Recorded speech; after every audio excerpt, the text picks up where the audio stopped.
ଆଜିର ପ୍ରଥମ ପ୍ରଶ୍ନ, ଓଡ଼ିଶା କେଉଁ ରାଜ୍ୟଠାରୁ ଅଲଗା ହୋଇ ସ୍ୱତନ୍ତ୍ର ରାଜ୍ୟ ଭାବରେ ପରିଗଣିତ ହେଲା? ଏହାର ଉତ୍ତର ହେଉଛି ବିହାର।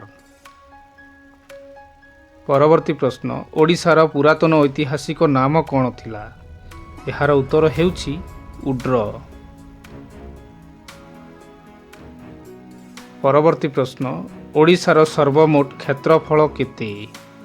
ଏହାର ଉତ୍ତର ହେଉଛି 1,55,707 ବର୍ଗ କିଲୋମିଟର।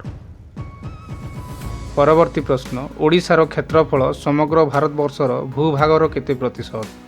ଏହାର ଉତ୍ତର ହେଉଛି 4.73%। ପରବର୍ତ୍ତୀ ପ୍ରଶ୍ନ, ଓଡ଼ିଶାର ପୁରାତନ ରାଜଧାନୀର ନାମ କ'ଣ ଥିଲା? ଏହାର ଉତ୍ତର ହେଉଛି କଟକ।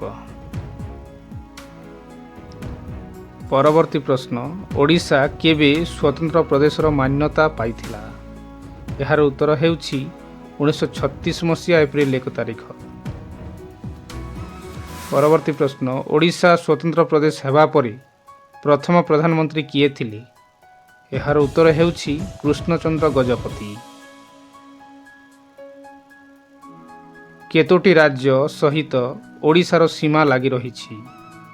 ଏହାର ଉତ୍ତର ହେଉଛି 4ଟି।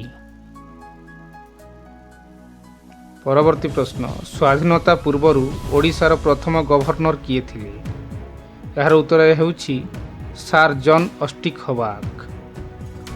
ପରବର୍ତ୍ତୀ ପ୍ରଶ୍ନ ବା ଶେଷ ପ୍ରଶ୍ନ, ଓଡ଼ିଶାରେ ସର୍ବମୋଟ କେତୋଟି ରାଜସ୍ୱ ବିଭାଗ ରହିଛି? ଏହାର ଉତ୍ତର ହେଉଛି 3ଟି।